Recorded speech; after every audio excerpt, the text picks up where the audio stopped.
Hi, I'm Michael Pilarski, and we're at the tail end of the first North American Permaculture Convergence, and it's been a fantastic experience.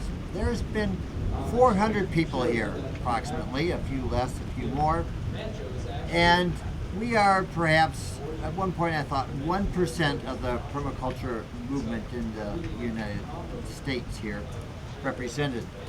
But it's actually probably more like a 0.5%. 1% would be 40,000 permaculturists, 0.5% would be 80,000, somewhere in there.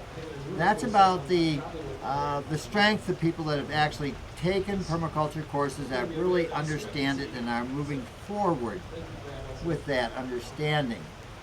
And there are millions more that have heard the term and understand it to some limited extent.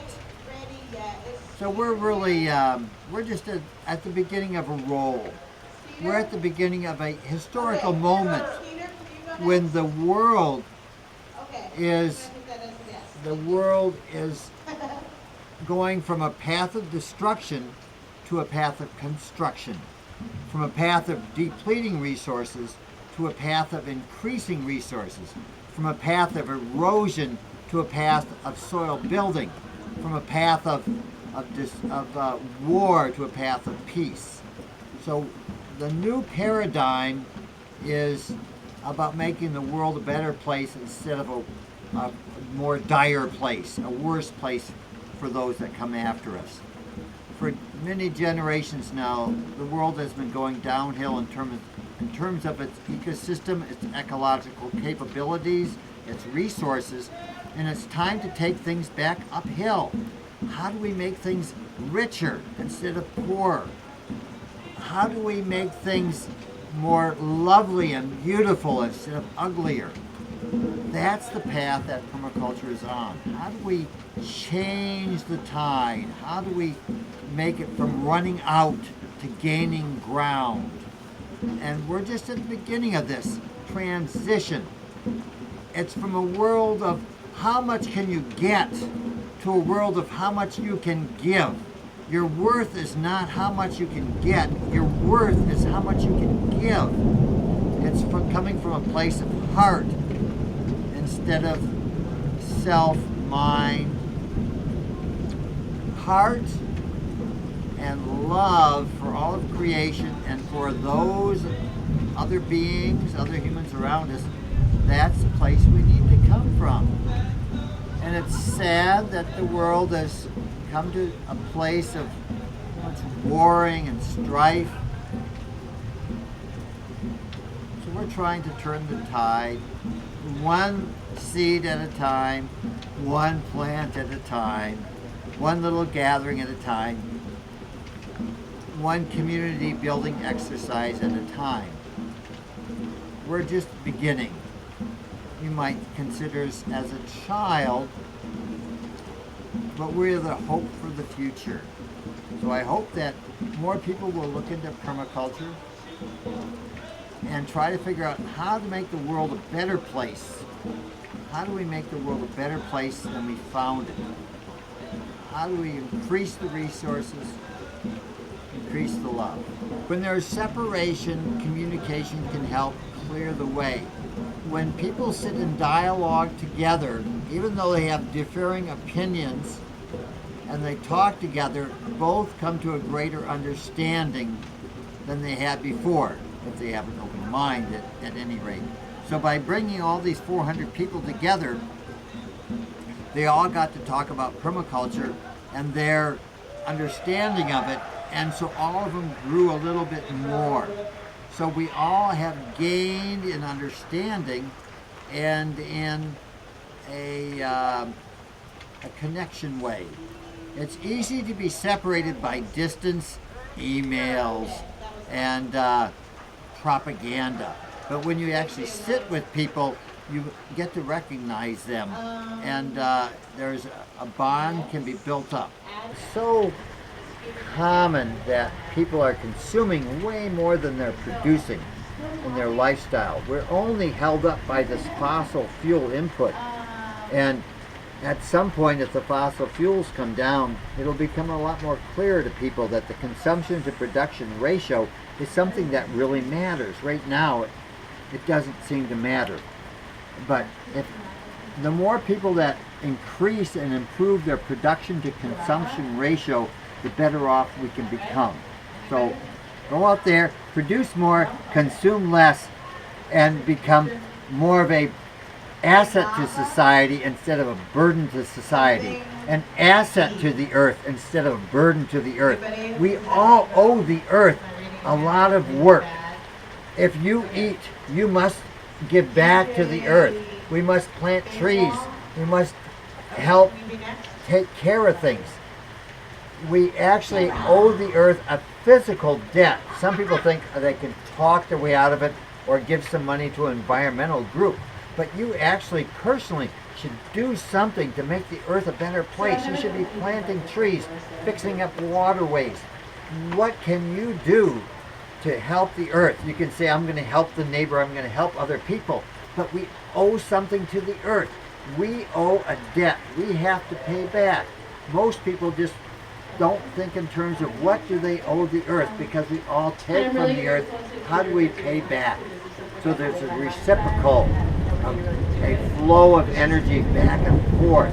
So what can you give back? Think of that, people.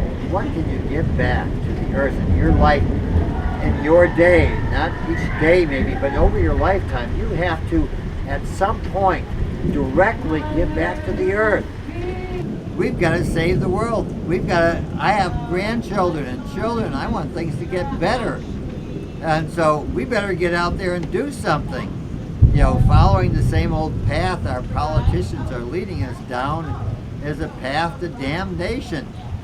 And the salvation is to get closer to the earth and to live with the plants and live a little more simply and get together with our neighbors and love one another.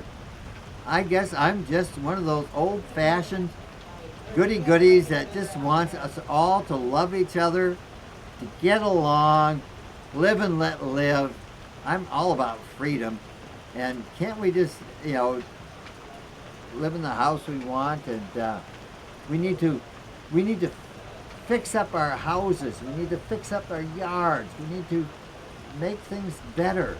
And permaculture is about making things better, thinking of how do we improve the situation for future generations and for ourselves. It's not about sacrifice as much as it's about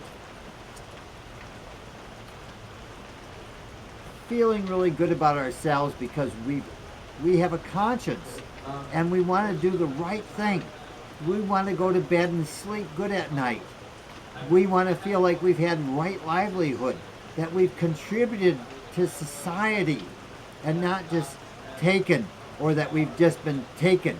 The world's full of pickpockets trying to get our money. The industrial, military, financial complex is draining people all over the place.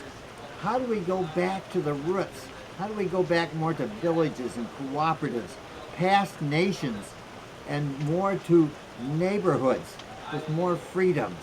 I think that world needs more freedoms. We don't want to be dominated and oppressed anymore. Permaculture talks about justice and social system and making social systems better for everybody. We have a long ways to go. One way is top down, the other way is bottom up. And permaculture is a lot more about bottom up.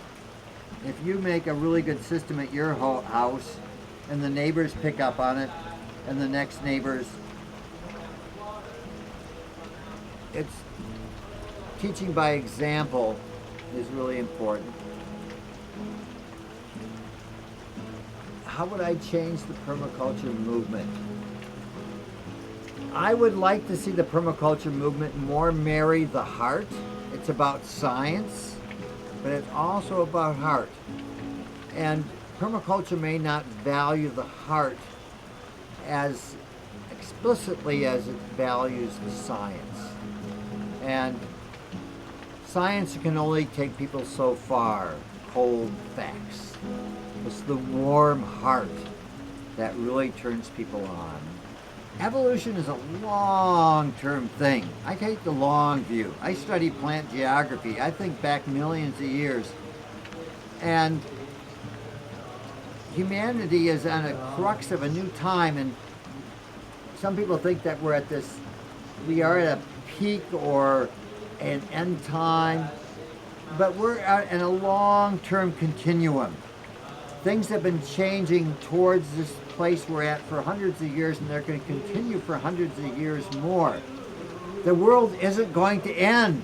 The young people are afraid the world's going to end. The world's full of doom and gloom and apocalypse. But the world's going to continue, and humans are going to adapt and evolve, and things are going to turn out all right. Things are going to turn out all right. And having that faith that comes from beyond science, it comes from beyond looking at the practical manifestations that we're surrounded by, but it's more of spirit. And spirit is eternal.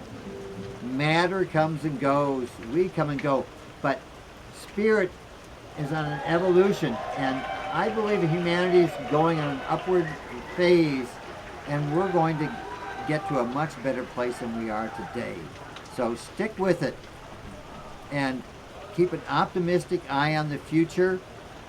Things may be bad in a physical sense, but on a spiritual sense, things are getting better. So look towards, find the deep spot in your heart, and just go with the love in your heart, and work with as many people as you can that will be part of your community. We're all looking for community. People are looking for love. They look for love in all the wrong places, in things, or in drugs, or in this substance or that. Love is what we're really after, and without love, we're hollow shells. So, really, love is the answer. So here we are at the end of the first North American Permaculture Convergence, a historic occasion.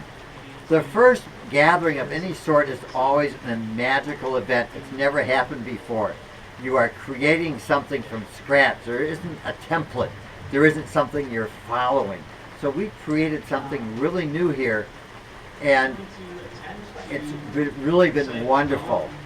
So many heartfelt people. So much love, so much information exchange. And I would just like to tell all my friends out there that were here, all those 400 people, I love all of you. I wish I could have spent a whole day or days talking to you and really learning who you are. But it was busy, and there was 400 of us. So we could only interrelate so much.